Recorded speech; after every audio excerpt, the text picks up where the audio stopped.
Thank you all for your kind words, or thank you all for the round of applause. Thank you, Dean Bridgman, for the kind words. MTSO does and has always felt like home, a home away from home. I'm originally from Michigan, so I can actually tolerate the cold. So that's good. Although it's really not that cold right now. I was telling President Rundle, so that's a good thing as well. I'd like to, if I had the opportunity to at least maybe have us, the people and the chefs, I'm sure can hear us, or the chef and the folks that prepare the food, if we can give them a round of applause so they at least know.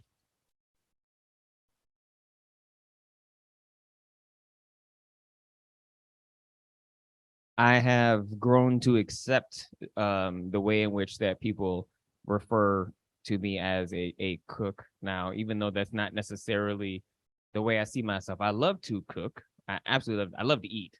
And then I moved towards loving to cook. And I decided if I was going to write a book about food and I was going to try to be persuasive in terms of changing people's diets, I ought to at least do a little bit of explanation as to, or give them some examples of what this actually looks like. I was talking to a friend of mine, Mark Bittman, who was a former New York Times columnist, food editor, and he was talking about the recipes in the book and really urging me to claim this identity.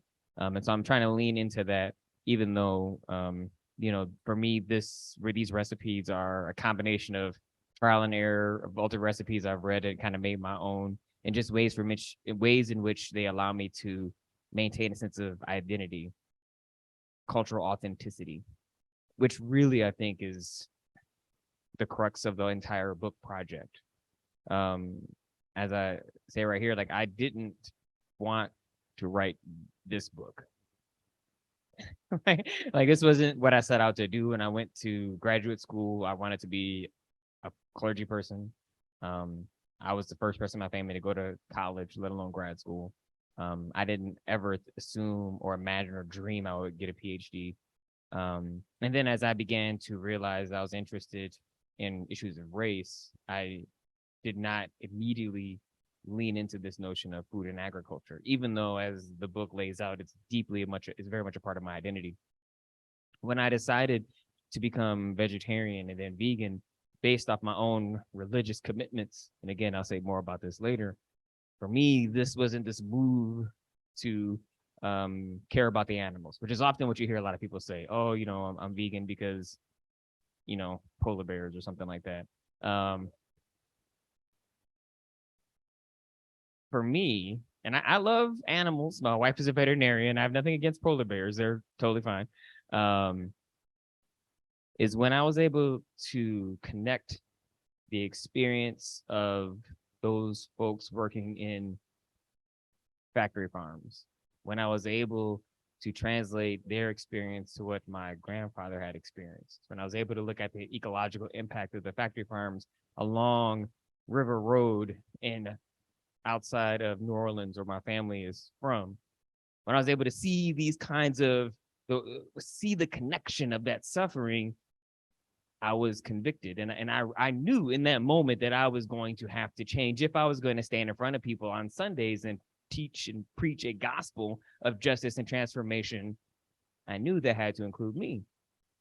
But I knew in writing this book that I would be pushing up against a lot of norms within the Black religious academy. I'd be pushing up a lot of norms against Black culture. There aren't a lot of people who do religion in ecology that are people of color, as your professor will tell you. There's a very small number of us. And so you're already swimming upstream.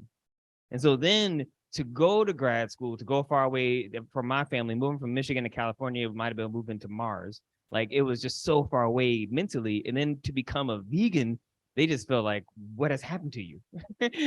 What has happened to you? And I knew again that this would lead to my authenticity as a Black person being questioned. How can I be Black and eat like this?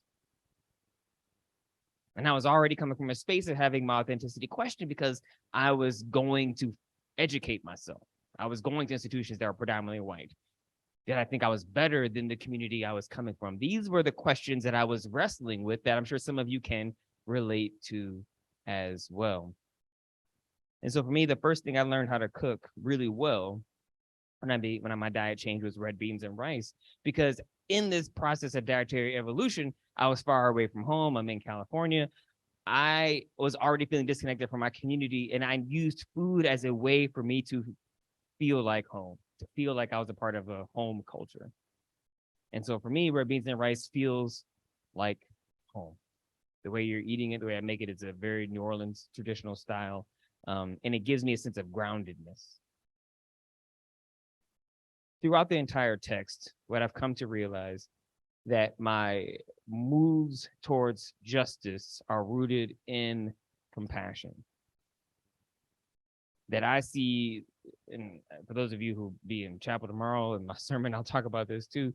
For me, I see Christianity as a spiritual path of radical compassion. That's really Christianity at its best.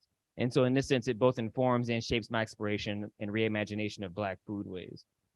I had to learn how to have compassion for myself in order to deal with the trauma of racialization, the traumas that we had to experience as Black folks that were enslaved, the traumas that Indigenous folks had to experience as they were murdered through genocide, the traumas that we all experience through the collective food system.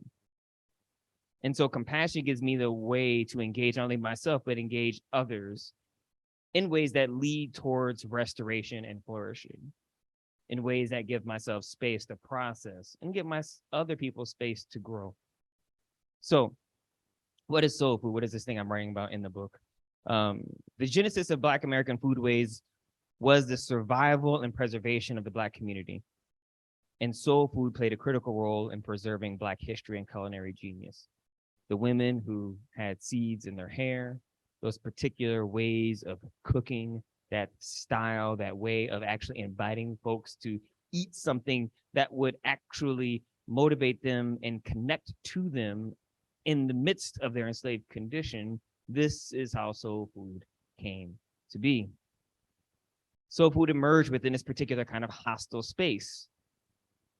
And as a result, we shouldn't be surprised, because it emerged in the midst of this hostility, that it is met with criticism by certain folks in the culinary industry or culinary field, because by its very nature, soul food pushes against the colonial worldview of white dominance by something that's authentically Black. And authentic Blackness, in case you don't know, makes white people uncomfortable in America. But y'all in Ohio, so I know y'all know. I know y'all know. So the question that I wrestled with, that really was the impetus to write this book, was if soul food was a response to food injustice in the Black community. Given the ways in which industrial agriculture harms Black people economically, environmentally, and ideologically, what should soul food look like today? If soul food emerged in this hostile space as a way to claim identity, as a way to be about solidarity, love, and justice, what should soul food look like today? I argue that in order to reimagine what soul food ought to be like, we have to first go about the business of decolonizing our ideas and our plates. Coloniality is the mindset we are trying to work through. And so coloniality really is just about the mindset that normalized the colonial expansion, the genocide of Indigenous folks, the enslavement of Black folks, and the imposition of what grows to be a neoliberal capital society. Creates this dualistic worldview between humans and nature. Decolonization is the process of identifying and dismantling that way of thinking. It makes sure that it seeks out the hidden aspects of colonial thinking, because we have been taught to see this way of thinking as normal.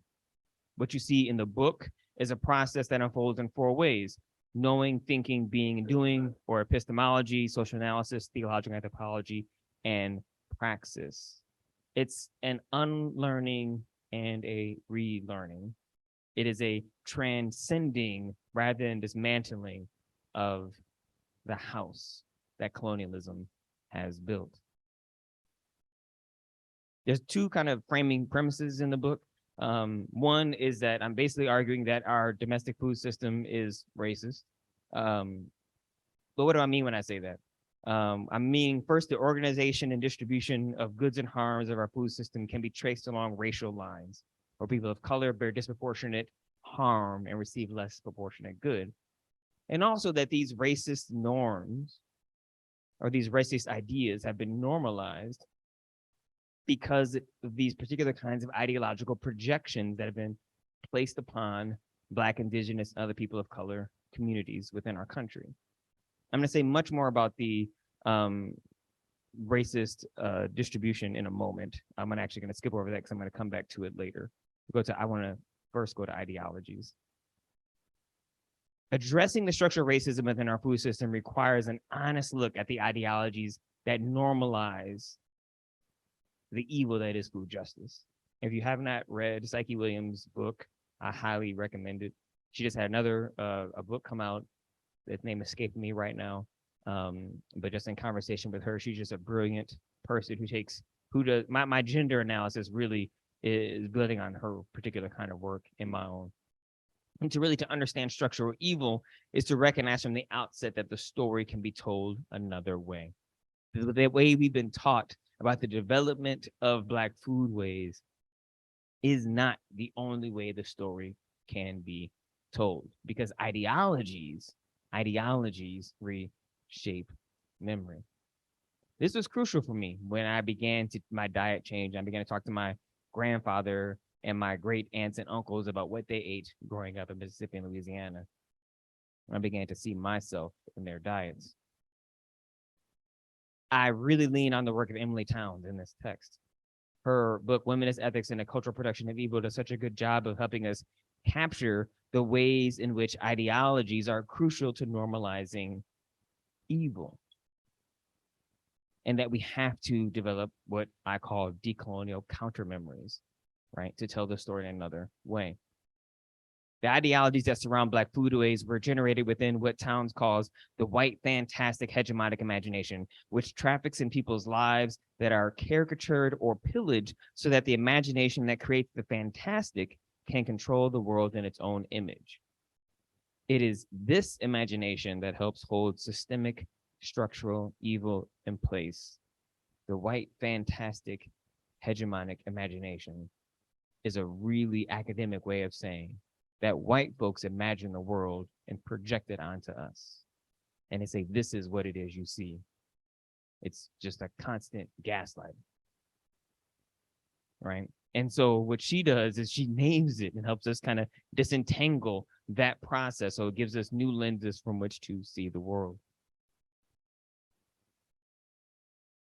Someone asked me, we're in line, about the raisins in the citrus collard greens.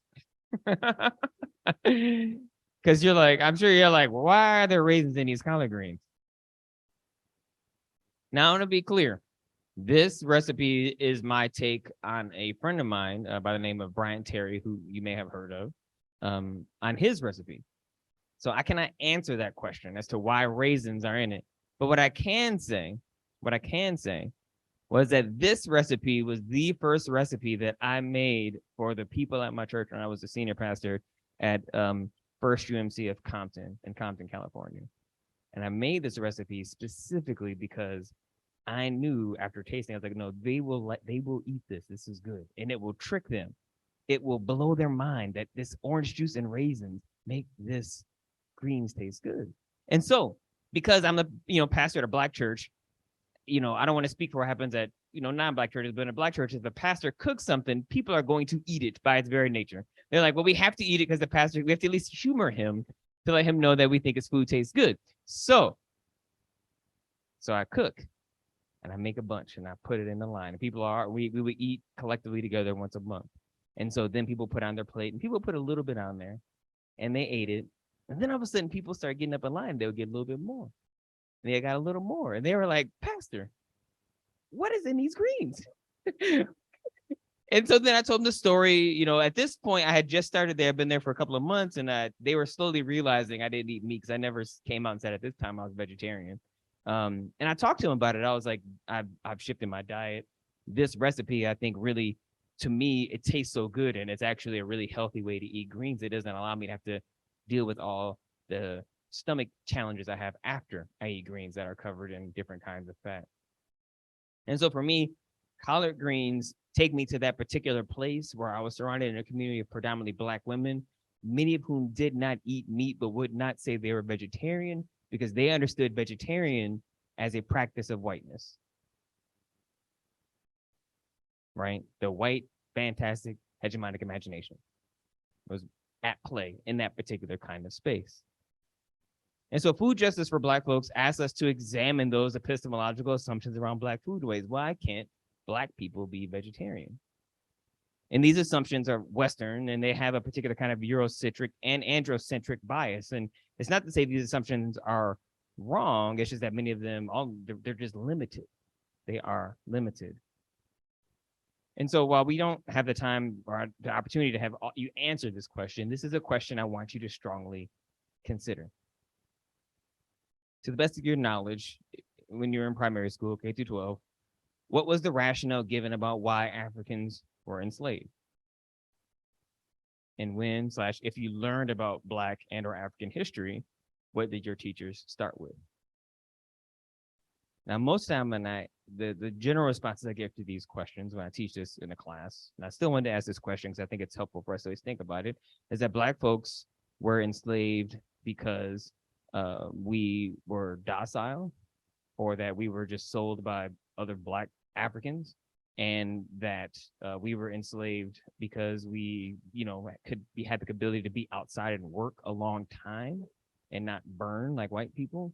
Like, it was all these kinds of things that we were told about. This is why Black folks were enslaved. There was much to say that Black folks were unable to essentially defeat white people, essentially, because white people were that much smarter than us, which is why we were enslaved, which is not exactly true. And the second question, when you learn about Black history, when I learned about Black history, maybe it's different for you, but most of the answers I get, either people learn about Black history through the lens of enslavement or through the lens of civil rights. So it's either that Black folks are introduced into your concept of world history as slaves and servants, or they're introduced in your concept of history as and through the lens of a particular kind of messianic figure, Dr. King, that's held up, a version of him that's held up, I should say a version of him that really strips him down in ways that does injustice to what his teachings are, and saying this is the kind of Black person you ought to be if you want to be a good Black person, right? And so it's helpful for us to think about how those assumptions inform how we think about Black people and Blackness as such. Decolonizing Black culinary and agricultural knowing begins by exploring the history of West African agriculture, those foodways, in order to discern what knowledges enslaved Africans brought with them to colonial America. You see, it is a convenient omission that African agricultural and animal husbandry knowledge was critical to the colonial food system. That breathes life into the myth and the assumption that enslaved Africans had no legitimate knowledge except for what they were taught by their white enslavers. That is a lie. White people could not grow food well enough in America to have the quantities of the farming system that we actually end up having. The industrial agriculture we have is built on African agricultural knowledge, right? And you see this when you study West African farming practices, that the kinds of rice that's grown in the Senegambia region of Africa is the kind of rice that's grown in the Carolinas. The animal husbandry techniques that are practiced are similar to the Fulani animal husbandry techniques practiced in Africa. You see this when you read journals of enslavers saying, if you grow this crop, go to this region in Africa and buy this slave at this time of the year. Because that's how, right? If you are running a business, if you want to procure the best folks for the job, that's what you're going to do, right? But when you're taught about slavery, you're taught about agriculture, you're not taught that it was Black folks who knew how to grow these things, who were teaching white people how to grow these things, or working with indigenous communities to know how to grow these kinds of foods, right? And so when you begin to learn this, you see that there is some unlearning that had to take place. And for me, this was crucial because it gave me space to look at my agricultural past in a lens that was beyond that of slavery.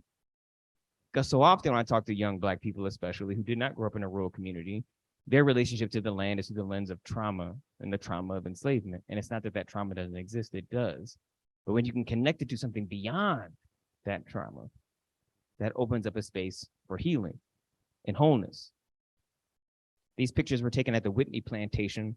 I would say if you're going to visit any plantation in America, this one is on River Road in just north of New Orleans. I would highly recommend this one. The whole tour is framed and taught through the lens of what they say is the majority of people who lived on that land, which is the slaves. What you see happen during this particular time in terms of the assumptions projected on Black folks and food are that there's the idea that Black people, particularly Black men, just knew how to cook. Like we're just born with this just gift and knowledge of seasoning. See, some of y'all know. Some of y'all know.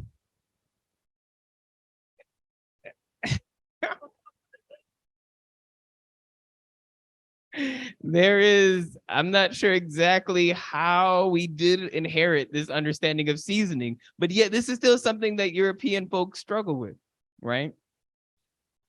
And they would write about it, be like, there's something that these folks are doing to their food that makes it taste so good, right? And so you see this in Hercules Washington, who was literally the chef for President George Washington. The first chef in the White House was a Black slave, James Hemings, the first French trained chef in America. So that's the brother of Sally Hemings, right? The first French trained chef in America. Thomas Jefferson brought him to France when he was not the ambassador, to France, and he was trained there. And because slavery was illegal in France at that time, he was free. He came back, he was freed. He wanted and tried to introduce much of his kind of cooking recipes in America. Ultimately, it's a very tragic story. He ended up committing suicide because of his inability to be himself in the ways in which he was able to be himself in France. But to be clear, after emancipation, these ideologies begin to shift, and you begin to see a kind of racialization about Black folks in food that is more in line with the kind of assumptions around Black foodways we see today. So what we see here in this image, it reads two souls but with a single thought. The image of a zip coon and someone shining his shoes, and they're looking at a chicken. So this idea begins to be created that Black men love chicken. They would do anything for chicken. They can't control their desires for chicken, right? That there's something in them that's heathenish, that's barbaric. And then you see this gets played out in the ways we talk about Black men and white women. Well, ma, fry my hide. I'm having chicken for breakfast. This desire, this insatiable desire that Black men can't control to chase chicken. And we see it in restaurants such as, this is a legitimate restaurant that existed, the Coon Chicken Inn, where you go into the restaurant, you walk through a restaurant of a Black zip coon. And this is the menu from that particular restaurant right here.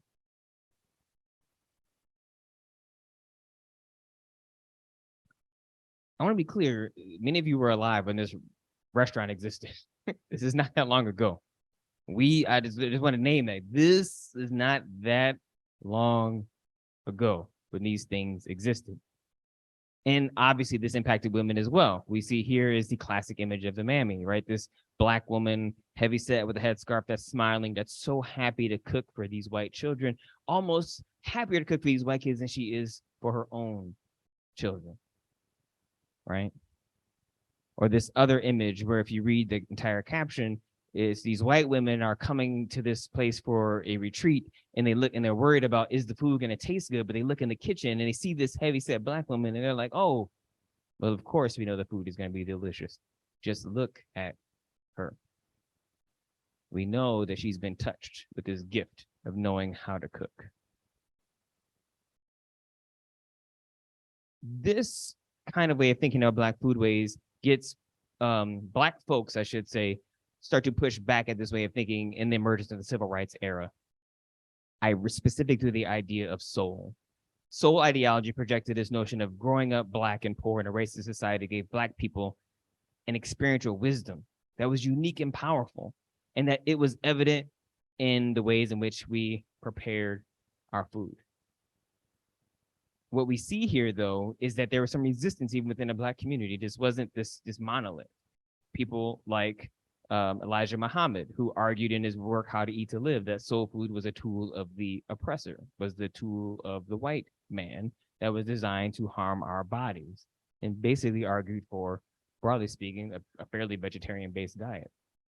We have Charlotte Hawkins Brown in her work, The Correct Things to Do, to Say, and to Wear, says that if you're going to eat certain kinds of foods, don't do it in front of white people, right? Because you don't want them to see you eating a particular kind of ways out of turn. It's kind of respectability politics that gets played around food. You see, I argue that Black cookery has been projected as simple, unhealthy, worldly, and barbaric because the fantastic white imagination wanted to believe that Black people were simple-minded, unhealthy, worldly, and barbaric. And more importantly, they wanted Black people to believe that a scripture was accurate as well. So when you talk about, I have to eat like this, well, this is what my ancestors ate. This is what they ate, this is what I have to eat. What is it behind that knowledge, right? What is it that's telling you this is how our folks ate? And so decolonizing this way of thinking requires us to de-link from those ideologies that were projected upon Black foodways, right? To have a more accurate understanding of our collective history, to reread the images of our past. And so in this image, I cut out the framing of the white women saying what this Black woman did, and that way we can look at this Black woman on her own and her own subjectivity. Perhaps she was proud of her own cooking and what she could do in the way in which she was providing for her family. How would it look for us to read this image with a sense of autonomy and an authenticity for this woman where she is centered rather than the white gaze? I argue that the language of soul is crucial for us as we begin to move forward, as you can see in the title of the book. Right? Given the legacy and cultural significance of the term soul and soul food, I think we ought to continue using that as a linguistic signifier. Soul is a vivifying energy of our African and Black ancestors, an energy that lives within Black people. There's an affective dimension of soul that offers Black people not only an acute felt sense of us, but also a particular affective configuration of us fashioned out of a particular set of affective materials: faith, hope, and love. What it feels like to be in and around and among us, right? That particular kind of energy that you have when you're around, when I would say, us. By fully embracing that decolonial knowledge of Black soul, we create room for our definition of soul food to evolve once we start with thinking through critically what we mean when we say soul. And so decolonizing Black foodways requires these 5 things fundamentally: to recognize the history of African agriculture, that we acknowledge the intellectual ingenuity of slaves, that we reject those racist ideologies, we de-link our definition of soul food from the white racial frame, and that we construct counter memories that critique the white imagination. And at the same time, I want us to recognize that we operate within a very deeply flawed food system, right? And so gumbo, as I use in the book, reminds us of the culinary creativity of Africans who survived brutal exploitation. And so the vegan gumbo recipe in the book is an homage to the dark leafy greens and soupy stews and diets of my West African ancestors, folks who had to figure out a way to make a way out of no way as they were brought over here as slaves. And so the question that guides this chapter in the book is, what are the underlying assumptions that allowed our current food system to marginalize Black folks, poor people, globally and domestically? I would say it's race and racism. And that leads me to make the argument that our global and domestic food system is what I call a racist racial project. And I'll say a little bit more about that right now. Domestically, we can look at just the USDA, right? You have the Farm Bill and the arguments for increased subsidies despite no evidence of the need to increase. 85% of our food subsidies go to 15% of farmers, and really talking about farming corporations, right? So the vast majority of folks who actually need that money do not get it. So whenever our politicians, and to be clear, I want to critique those on the right and on the left, because neither of them are helping farmers. They're not. They are not helping farmers, right? And so the way we have structured our system is to incentivize growth over sustainability, is to incentivize corporations over folks who are actually on the ground doing the work, not farmers. Black farmers in particular have been hit especially hard. argue in the book that Black people were meant to be tillers of the land, but never owners. And this has been the overarching sentiment held by the USDA toward Black farmers. This was my grandfather's experience. The challenge of owning land as a Black person, especially if you wanted to grow food, is pernicious in our history, right? We see in the American Rescue Plan, after Biden was elected, that he wanted to have $4 billion in relief to Black and minority farmers. They actually were going to try and give reparations. They couldn't call it that, but that's essentially what they were trying to do. But white farmers got mad and sued. They said, well, we know that it was done with malevolence in the past. We know that what was happening in the past was evil and racist, and we can admit that, but that doesn't mean they should have something that we can't have access to now, right? Not to say, not to really clarify why, if they knew it, that they didn't actually do something about it at the time it was happening, but to say now that we know it, we can recognize it, we can admit it, we should have access to this money too. And eventually this was reworked into the Inflation Reduction Act to include white farmers. Internationally, we see the same kind of exploitation that take place, particularly in India and Africa. Raj Patel, an Indian food activist, argues that the mechanics of setting up global food systems involve the twin process of colonization and the forced creation of markets, creating spaces for us to sell the excess food that we are producing, where you have these treaties and structural adjustment programs that what we end up is you have cheap food that gets created essentially for the global north by pushing folks to become monocrop farmers. Transnational food corporations exert enormous influence within the segments of our food system, food production, trade in both agricultural commodities and food processing, right? They basically have a monopoly over the whole system. They control it from field to fork. And so they dictate so much of the pricing challenges that we have here. I know a lot of people are writing or thinking about like, why are eggs so expensive right now? It's like a huge thing. But so many of this stuff can be traced back to these treaties and the ways in which we've set up a system that incentivizes like inefficiency. And so when I'm saying that our system is structurally racist, I'm taking those two slides that you just saw, and I'm going to break it down into kind of how that works out functionally. I define structural racism as operating dynamically within these three pillars. So if you want to look at, if you want to think about my definition in comparison to someone like Ibram Kendi, Kendi would agree with my arguments around economic and politics. He probably wouldn't agree with what I say about the importance of ideology. And so he and I would argue about that. Because I'm rather committed to this idea, and I think religion gives us a framework for understanding the importance of ideologies.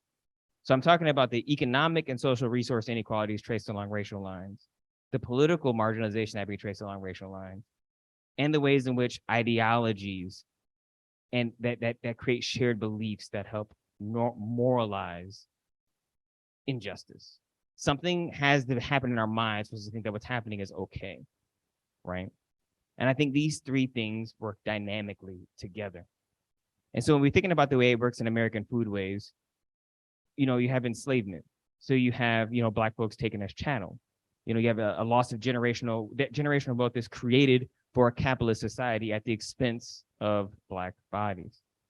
Politically, you get hegemonic political power for most white men, not all white men, but the vast majority of white men have hegemonic political power. BIPOC folks are seen as not intelligent, that they are less human than whites, and therefore they can participate in the overall democratic processes within our country. With farming, if Black farmers denied funding or even higher interest rates, if they are given some funding, and they have poor loan terms, right, with an economic framework. This is a loss of political power in Black communities because white people own the land that they're working on because they can't actually buy the land, or they've had the land taken away from them. Ideologically, this is normalized when they say Black people were, again, meant to till the land and not to own the land. Grocery or food access can begin with the ideologies that Black people are not healthy and they won't eat healthy food. It's their culture. These things you find in the marketing materials of these fancy grocery stores, right? And what happens is it creates an infrastructure is a bad investment in Black communities. We shouldn't build in Black communities because we don't know that they're actually going to, keep up with it. Food is more expensive in those communities. Politically, you end up with deed restrictions that allow for a grocery store to be placed in a community, and then when they leave, to not allow any other store to be built on that space, right, for a number of years, ultimately creating a space of food apartheid, right? And there's no political pressure to solve the problem. And so this is what I mean when I say these things are interrelated and interconnected. Within factory farming, this is where I see some of the most unjust treatment of people of color, especially during the COVID-19 pandemic, right? And I talk about the ways in which we don't know what's happening in these spaces. And that's, to be fair, that's how the food system is designed. We're supposed to look at the amount that was produced, not that what it takes for us to be able to consume it. These articles that I mentioned here, I want to just gesture towards about and tell you to read them. I think they are done quite well. Many of you may be familiar with what happened at the Tyson plant in Waterloo, how there was a gambling ring that was created so that what happened was people on the floor were starting to get COVID-19. And so the managers avoided the floor. They didn't actually want to go on the floor, and they created a betting pool as to who was going to get COVID-19 and die. And so, like, this is the ways in which their lives are seen as disposable, interchangeable, as not having value, right, within our current food system. So we need to really talk about how do we create new knowledges around food production, right? We need to recognize that the idea that Black folks are meant to till the land and never acquire the social and political power of land ownership is still evident in the treatment of Black farmers and food workers in the US. We need to recognize that corporations exert immense control and influence within our food system. And so with respect to decolonization, what we begin to do is begin to see where coloniality is operating within these systems, right? The exploitation of farm workers, of Black farmers, and farmers of color. And then we begin to explore and create alternative models from which we can feed ourselves and our communities. For me, as we begin to think about what these alternative models look like, it starts with a deeper understanding of the self and why we ought to do this as people of faith. From a perspective of Christian theology, the vegan cornbread reminds me that we are a part of the greater body of life. For those of you who are Protestant, we probably just had communion on Sunday. So you went through the ritual of actually talking about the bread of life, that all life is interconnected, that all life has sacred worth, and that we are to be moving towards an ethic of oneness. An ethic of oneness, as Howard Thurman would phrase it. But to be clear, since the onset of coloniality, the human has become, the idea of what it means to be human has become a projection of the fantastic white hegemonic imagination, rendering human virtually synonymous with white men. This is a picture of a protest in Memphis. It was a protest for a protest against racial segregation in public schools, where the Black people were protesting, and then you have the white people that show up as counter protesters. So you have, a sign saying, I'm not anti-Negro, I'm anti-race mixing. Racial intermarriage begins with the holding hands in the first grade, which makes no sense. I just don't remember what I did in first grade, but apparently this woman is so sure that's where it starts. There's a man over here that has a sign that says 6,544 cases of venereal diseases among Negroes in Memphis in 1 year, as though white people somehow don't have venereal diseases as well as STDs. But the one that gets me is this little girl that says, the Lord made us different for a reason. We have to recognize as people of faith, as Christians that want to practice this religion, that our religion has been used to weaponize and uphold this notion, right, of whiteness as humanness. We can't pretend that we weren't a part of that and we're not involved in that. And so in order to move towards decolonizing, right, this particular assumption about what it means to be human, I argue that we ought to view being human as praxis. That's a process of learning and unlearning, applying and realizing our humanness in anti-oppressive ways. For those of you who are not Methodists, that's really an academic way of me talking about sanctification. That it's about becoming. Sometimes we call it Christian perfection. This idea of becoming more like Christ. That seeing Jesus as the ultimate example of what it means to be human, recognizing that our life is to pursue that notion of humanness. That is what it means for us to be fully human. When we reflect that imago Dei that is within us fully, we will have in us, as Paul writes, the mind of Christ. However, much of Christianity, particularly contemporary Christianity, has been wrapped up in preserving this idea of whiteness and humanness. Social Darwinism was used as a way to normalize this kind of way of thinking, this idea that the survival of the fittest placed upon this notion of racial class, not taking seriously the ways in which all kinds of white privilege has been built on the backs of Black folks and indigenous folks. It starts with the assumption that white people have to teach others how to be fully human. And we see this in this cartoon right here, right? We have Uncle Sam teaching Cuba, Puerto Rico, Hawaii, and the Philippines that they should be good states, like the states behind them. You see China out there in the back, not even inside, the indigenous student over in the corner with the book upside down. And you see the Black student not even necessarily being a student, but just in the room cleaning windows, right? These are the assumptions that are informing the ways in which you're thinking about what it means for folks to be human and who gets to teach one to be human. Now, to be clear, liberation theologians and other non-white Christians have critiqued the racism that is present in our contemporary anthropologies. And by that, I mean our notion of what it means to be human.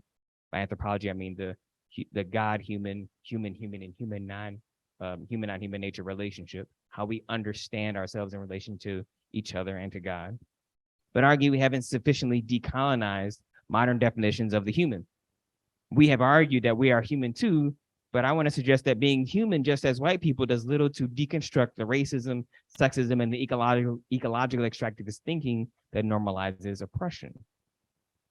To be clear, when someone disparages a group of human beings as animals or animalistic, they do not mean that the group of people fall outside the scientific category of Homo sapiens. Rather, they are stating that these human beings do not look, live, worship, or reason where normal is understood as Eurocentric white norms. In other words, when one does not act white or when one behaves in ways that challenge white dominance, they are dehumanized and seen as an animal. White supremacy creates this hierarchy based on race and skin color that equates the idealized human with whiteness. And I'm arguing that an open acceptance of the negative status of the animal is a tacit acceptance of the hierarchical system of white supremacy. Our modern delineation of human and humanity and animal and animality were constructed along racial lines. The notion of the animal within our American vernacular and conscience is wrapped up in race. The negative notion that we have on the animal, the ultimate sapient other, is the anchor of the system of white colonial logic and the ideology of white dominance. But many of us, this isn't new, right? He knows. That's why he got excited when he saw Frantz Fanon. This isn't new. People have been writing about this for a long time. Fanon writes in Wretched of the Earth, in plain talk, the colonial subject is reduced to the state of the animal. And consequently, when the colonist speaks of the colonized, he uses zoological terms. Allusion is made to the slithery movements of the yellow race, the odors from the native quarters, and his endeavors at descriptive and finding the right word, the colonist refers constantly to the bestiary. We know this. We know this, that there's a way in which animality is somehow wrapped up in the ways in which they have decided to construct the notion of racial identity. But simply, I'm arguing that the methodological reasoning that normalizes racism and white supremacy does not discriminate based on species, right? I'm not saying that the oppression and exploitation of non-human animals is the same as human beings. To be clear, it is fundamentally different. It is a different kind of exploitation, but it comes from the same framework and logic that supports it, right? That they are interlocked and working together. That the exploitation of non-human animals normalizes a colonial theological anthropology that allows folks to normalize the oppression of Black folks and other people of color. We see this in these pictures. That's why there's animals all over the place within these images, this idea of how people are referred to, how they're caricaturized, is wrapped up in this notion of animality. American Christians, I believe, are implicitly taught and socialized to accept the normative structure of Christianity that places humans as the pinnacle of creation. Racial formation ensures that we understand as human to be white. Patriarchy ensures that we understand him to be male. Heterosexism and ableism ensures that we see this person to be straight and able-bodied. So when people of color strive to be full human beings within this flawed structure, we are striving toward an anti-Christian theological principle that replicates this model that places whiteness, maleness, heterosexism, and ableism as the pinnacles of creation. And so we have to attend to this theological anthropology. We have to redefine what it means to be human in ways that is anti-oppressive. I move slightly away from liberation here. I want to be really, really clear about the aim is to be anti-oppressive. That if our way of being human requires the oppression of another human or the oppression of other life that's unnecessary, then we need to question that way of being human and say there has to be another way. And we see this in the life of Christ. And so I developed what I call a decolonial theological anthropology. Ultimately, I argue that what we are called to do in terms of my theological anthropology is built on this idea of answering who we're called to be, how we're called to live, and what we're called to do. We're called to be people who love God, who love neighbors, and who love ourselves. Love, right? We're called to be in solidarity with each other. We're called to recognize our interdependence with one another. We are called to recognize the sacred worth and that in all creation, that no created being should be exploited in the eyes of God. Well, I don't have time to go over it tonight. The creation narratives are really important for me in this construction. And you see that throughout the book. And I argued with my publicist because they didn't want as much Bible in the book. But I'm actually one of those people, when I say I love the Bible, I actually mean it. I really like reading it, and it informs my thinking. And so I want to distinguish here between what I mean by these categories between Black folks, people of color, white folks, and holistic interdependence. So for Black people, it's important for us to recognize that if we are created in the image of God, and we are called to love the Lord with all our heart, soul, and strength, that places a requirement upon us to love ourselves.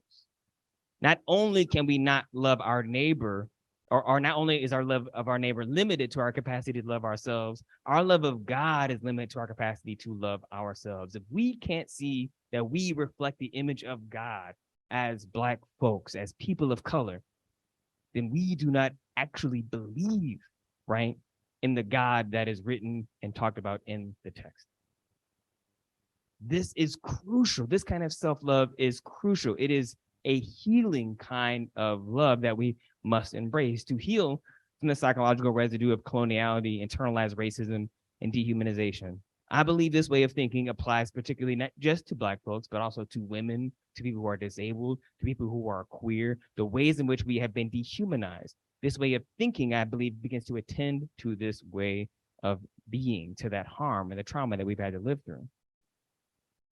When I'm talking about solidarity, I'm talking about solidarity that's reflective of a first century Palestinian Jew who lived in Roman-occupied Palestine. That kind of Jesus, not the Jesus that is the, Italian-looking Jesus, right? It's not the one we're going for. I like Italy. I've been to Italy. I love the food in Italy. But I'm pretty sure Palestine is nowhere near Italy. And so this image you see here is an image of a rendering of a first century basically a skull that they found as a first century Palestinian person. This is what we know Jesus could have looked something like this, right? And so when we have this in mind, I think it opens us up to the realities of the colonization and the colonial context with which Jesus was operating out of. So it makes sense for us to see Jesus as doing work with the least of these, especially as a person of color in America, because that is who the least of these are today.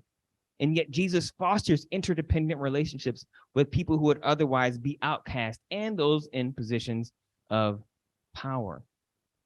Right? Jesus asked Christians to feel the suffering of the exploited workers as if it was their own. I argue this solidarity extends to non-human animals and non-human nature as well, when the harm is unnecessary for our survival. This is going to be a little bit different for white folks. And I should also be clear too, as I'm reworking this and continuing to revise it, I'm taking seriously the role that class plays in this and Americanness plays in this as I travel. And there are some ways in which I know that my own particular kind of privileged American passport having self has to think about how I relate to non-Americans and what self-emptying I have to do. That's not on this slide, it's not in the book, but it's definitely that's the next phase of my thinking. But specifically as it relates to white Christians, what I'm arguing is that self-emptying requires an emptying of the colonial assumptions that have framed the idea of whiteness, right? The idea of whiteness. That you have to discover who you are outside of this particular colonial idea to love yourself. I think in his book, Christian Imagination, or the Racial Imagination, Jennings writes that, you know, the construction of race required a delinking from the land such that white people can no longer be French, English, Spanish, or whatever. They became white, right? And that decoupling is what has done that kind of trauma. That delinking from the land gave them the kinds of capacities that was necessary for them to cling on to this new identity that was based on their skin color. So what does it look like for you to reclaim a land-based identity? Maybe it's not back in Europe, because maybe that's no interest to you. What does it look like for you to do that here in Ohio, right? To claim this community as yours, to live into that claim and say, what do I want my community to reflect? And what does it look like for me to live into that? And this is where I think solidarity is helpful, because it helps recognize that we have to cultivate a critical consciousness that decenters white experience as the truth, rather it centers BIPOC social and theological reflections. At its best, this leads to a renewal and reconciliation of relationships between white people and those whom they or their ancestors have harmed. This requires anamnesis, the intentional remembering of the exploited, marginalized, and minoritized victims of their historical and ancestral legacy of oppression. And this isn't to say that white folks that are here, or any white folks, are at fault for the mistakes and misdeeds or any evil actions of their ancestors. It is to say they now bear the responsibility of reconciliation so that they may begin to heal from the wounds of the past as well. It's not your fault, but it's still your responsibility. Some people don't like this part of the book, unsurprisingly. I consider myself a contemplative. And for me, I'd lean into the work of people like Howard Thurman, people like Frank Rogers, in describing what I tell folks to do. If this makes you uncomfortable, then I invite you to take what I call a U-turn and ask yourself why you feel this way, rather than saying, well, why is he saying this and this may not be true? Well, what makes you uncomfortable about what I am saying? But then take those feelings and hold them in compassionate care. Don't judge them. Don't say these are bad. Say, what does it mean? Why am I feeling this way? Because this, I believe, is where you can have a kernel of wisdom and opening for yourself. What is it within me that's resisting to this? What do I need to attend to open myself to be compassionate towards another? When someone else's truth is explained as the truth and it makes me uncomfortable, what is it about me that needs to be transformed? Not them. By compassionately attending to our fears, longings, anger, and obstructed gifts, we are then able to gain critical distance from these reactivities and examine our unmet need that gave rise to them. Holistic interdependence is as it is described, recognizing that we're created in the image of God, and we're called to imitate the solidaristic love practice of Jesus that allows the spirit of liberation to work within, persuade, and inspire Christians in and how we carry out God's mission to care for the earth and God's creation. This isn't this egalitarian vision. I recognize there is hierarchy, but this hierarchy is anti-oppressive, right? And I would say it's the way in which I talk about the way I relate to my son. I'm in charge most of the time, right? There is a hierarchy there, but this hierarchy is distinctly anti-oppressive, right? So, and I can talk about that a little bit more as needed. Now, I want to wrap up because I know I've probably been talking longer than I'm supposed to, so I apologize. The last chapter is about tasting freedom. I talk about watermelon here because all the kind of ways in which watermelon is supposed to be something you're not supposed to eat, and again in mixed company. And I'm talking about reclaiming this as an actual, like, something that we can eat wherever we want to eat it, right? To be ourselves. I think this quote from Ame Césaire really encapsulates my goal in this chapter. In his book, Discourse on Colonialism, he writes, For us, the problem is not to make a utopian and sterile attempt to repeat the past, but to go beyond. It is not a dead society that we want to revive. We leave that to those who go in for exoticism, nor is it the present colonial society that we wish to prolong, the most putrid carrion that ever rotted under the sun. It is a new society that we must create, a society rich with all the productive power of modern times and warm with the fraternity of olden days, moving towards something new. And so I argue for soulful eating. This is a way that's reflective of our past to build on our current new way of thinking about what it means for us to eat soul food. It asks us to adopt an anti-oppressive ethic and practice an agent-specific and context-specific Black veganism. I'll say more about that, but basically what that means is I recognize that everybody can be vegan, but this way of thinking about and practicing a kind of veganism is ultimately a response to the inhumane structures and racist structures within our food system, partly because the animalization of BIPOC folks, and also because of the environmental impact of factory farming. I argue that it's a decolonial praxis. I use the term Black veganism building off the work of MTSO. To be clear, the Blackness of Black veganism signifies a commitment to an anti-oppressive way of being in the world that grounds our notions of humanity and animality in ways that influence what we consume, but it's not limited to Black people. I also use the work of Bell Hooks and call Black veganism a kind of culinary consciousness raising, right? It helps us understand how and why structural racism became embedded in our food system and how racist dehumanization is linked to ecological animal exploitation, right? So by opting not to consume animal products, it forces us to explore how white supremacist race thinking extends beyond Black bodies and is inclusive of non-human animals in the biotic community. It forces us to examine the language that we use, right, around animality and animal characteristics and how it's been used as a tool to justify the oppression of any being who deviates from white Christian norms. 3 reasons why soulful eating is an effective response.